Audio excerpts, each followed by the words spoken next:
ಅಧಿಕಾರಿಗಳು ಯಾವ ಏನು ಕಾರಣಕ್ಕೆ ಬರೋದು ನೀವು ಇಲ್ಲಿ ಕೆಲಸ ಮಾಡೋಕ್ಕೆ? ಯಾಕೆ ನಾವು ಎಷ್ಟೆಲ್ಲ ತಲೆ ಕೆಡಿಸ್ಕೊಂಡು ಕ್ರೀಡಾಂಗಣಗಳೆಲ್ಲ ಅಭಿವೃದ್ಧಿ ಮಾಡಬೇಕು? ಯಾರಾದರೂ ಏನೋ ಪುಕ್ಸಟ್ಟೆ ಅಂಗಡಿ ಬಾಡಿಗೆಗೆ ತೊಗೊಂಡ್ಬಿಟ್ಟು ಸರ್ಕಾರಕ್ಕೆ ಹಣ ಕಟ್ತೀರಾ ಇರೋದಕ್ಕೆ ನಾವು ಅಂಗಡಿ ಕಟ್ಟಿರೋದು. ಅಲ್ಲಿ ಇಲ್ಲಿರೋರ್ಗೂ ಕೂಡ ಬೇಕು ಅಂಗಡಿ.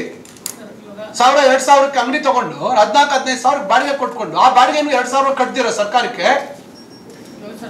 ಏನು ಅವ್ರೊಬ್ರಿಗೇನು ಹಾಕಿರೋದು ಅಂಗಡಿ ತಗೊಳ್ಳಿಕ್ಕೆ? ಮತ್ತೆ ಪಬ್ಲಿಕ್ ಪ್ರಾಪರ್ಟಿ ಅದು. ಏನಕ್ಕೆ ಕಟ್ಬೇಕಾಯ್ತು ನಾವು ಅಂಗಡಿ? ಅದನ್ನ ಸುಮ್ಮನೆ ಕಾಂಪೌಂಡ್ ಕೂಡ ಕಟ್ಬೋದಿತ್ತಲ್ಲ.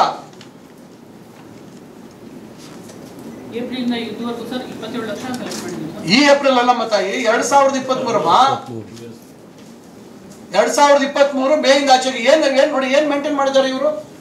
ನೀವೆಲ್ಲ ಒಂದೇ ಅಕೌಂಟ್ ಮಾಡ್ಬಿಟ್ಟು ನಾಳೆ ತಲೆ ಮೇಲೆ ಮಣ್ಣು ಹಾಕೋಣಕ್ಕ?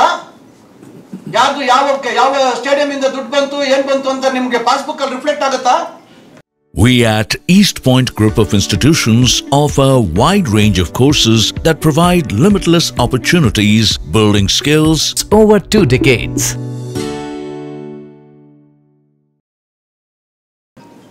ಕರೆಂಟ್ ಅಕೌಂಟ್ ಹೋಗಿ ದುಡ್ಡು ಕಟ್ತೀರಾ ನೀವು? ಕ್ಯಾಶ್ ಕಲೆಕ್ಟ್ ಮಾಡಿ ಚೆಕ್ ಅಲ್ಲಿ ತಗೊಳ್ತೀರಾ ನೀವು ಬಾಡಿಗೆ? ಮತ್ತೆ ಹೋಗಿ ಕ್ಯಾಶ್ ಅಮೌಂಟ್ ಕಟ್ತೀರಾ ನೀವು? ಕ್ಯಾಶ್ ಅಮೌಂಟ್ ಕಟ್ಬಿಡ್ತೀರಾ, ಏನಾಗುತ್ತೆ ಆಮೇಲೆ?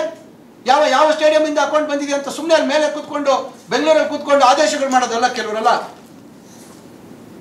ವಸ್ತುಸ್ಥಿತಿ ಅರ್ಥ ಮಾಡ್ಕೋಬೇಕು, ಗ್ರೌಂಡ್ ರಿಯಾಲಿಟಿ ಅರ್ಥ ಮಾಡ್ಕೋಬೇಕು. Administration ground reality.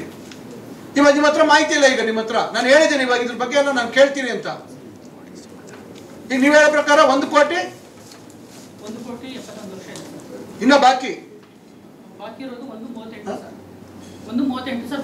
ಇರ್ಲಿ ಬಿಡ್ರಿ. ಯಾಕೆ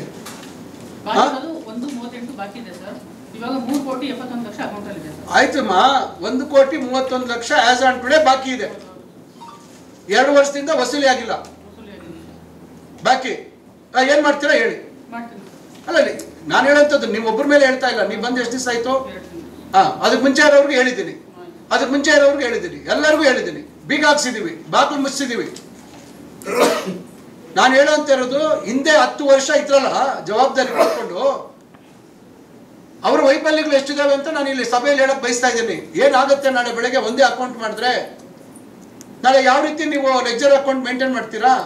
ಏನ್ ಮಾಡೋಕ್ಕಾಗುತ್ತೆ ಹೇಳಿ ಅಶ್ವಿನ್? ನೀವು ಹೇಳಿ. ಎಲ್ಲರೂ ಸೀನಿಯರ್ ಆಫೀಸರ್ಸ್ ಇದ್ದೀರಲ್ಲ, ಹೌ ಇಸ್ ಇಟ್ ಪಾಸಿಬಲ್? ನೀವು ಒಂದೇ ಅಕೌಂಟ್ ದುಡ್ಡು ಜಮಾ ಮಾಡ್ತಿದ್ರೆ ಯಾವ ಸ್ಟೇಡಿಯಮ್ದು ಹೆಂಗೆ ಗೊತ್ತಾಗುತ್ತೆ? ಪಾಸ್ಬುಕ್ ಅಲ್ಲಿ ಹೆಂಗೆ ರಿಫ್ಲೆಕ್ಟ್ ಆಗುತ್ತೆ ಹೇಳಿ? ಪ್ರತ್ಯೇಕವಾದಂತ ಅಕೌಂಟ್ ನಾನು ಅದನ್ನೇ ಹೇಳ್ತಾ ಇರೋದು. ನಾನು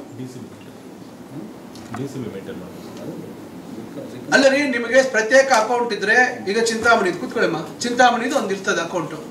ಚಿಂತಾಮಣಿಯಲ್ಲಿ ಏನು ಜಮಾ ಆಗುತ್ತೆ ಅದು ದುಡ್ಡು ಕಟ್ಟಿದ್ರೆ ಚಿಂತಾಮಣಿ ಅಕೌಂಟಲ್ಲಿ ನೀವು ಹಂಗೆ ಅದನ್ನ ಯಥಾವತ್ತು ಅಕೌಂಟ್ ಮೇಂಟೈನ್ ಮಾಡೋಕ್ಕಾಗತ್ತೆ. ನೀವೆಲ್ಲ ಜಿಲ್ಲೆದೆಲ್ಲ ಕಟ್ಬಿಟ್ಟು ನಿಮಗೆ ಯಾವುದೂ ಆದಾಯ ಇಲ್ಲ. ಚಿಕ್ಕಬಳ್ಳಾಪುರ ಸ್ಟೇಡಿಯಮಲ್ಲಿ ನಿಮಗೆ ಬೇರೆ ಯಾವ ಊರು ಸ್ಟೇಡಿಯಮಲ್ಲಿ ಆದಾಯ ಇಲ್ಲ. ನಿಮಗೆ ಬರೀ ಸ್ವಿಮ್ಮಿಂಗ್ ಪೂಲ್ದೊಂದು ಏನೋ ಒಂದು ಬಾಡಿಗೆ ಕೊಟ್ಟಿರೋದು ಇರ್ಬೋದು. ನಿಮಗೆ ಇಂಡೋರ್ ಶಟಲ್ ಕೋರ್ಟಲ್ಲಿ ಏನು ಆದಾಯ ಇದೆಯಮ್ಮ? ಏನು ಆದಾಯ ಎಷ್ಟಿದೆ?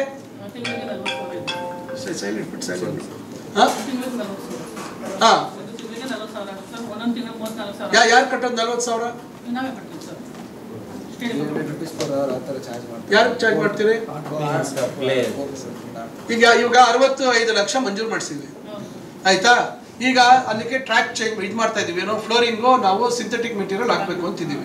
ಈ ವುಡನ್ ಫ್ಲೋರಿಂಗು ಅಷ್ಟೇ ಏನೋ ಅದು ಏನಂತಾರೆ ಅದಕ್ಕೆ ಫ್ಲಾಟ್ ಮಾರ್ಕಿಂಗ್, ಏನೋ ಝೀರೋ ಅಲ್ಲ ಅದಕ್ಕೆ ಏನಂತಾರೆ ನಾನ್ ಮಾರ್ಕಿಂಗ್ ಶೂಸ್. ನಾನು ಝೀರೋ ಅಂದೆ ಮೊನ್ನೆ. ನಾನ್ ಮಾರ್ಕಿಂಗ್ ಶೂಸ್ ಹಾಕೋಬೇಕು. ಯಾರು ಹಾಕ್ತಾರೆ ನಾನ್ ಮಾರ್ಕಿಂಗ್ ಶೂಸು? ಆಚೆ ಓಡಾಡ್ಕೊಂಡು ಹೋಗ್ತಾರೆ, ಸೀದಾ ಅದೇ ಶೂಸ್ ಅಲ್ಲಿ ಅದೇ ಕಲ್ಲುಗಳೆಲ್ಲ ಸೇರಿರ್ತದೆ.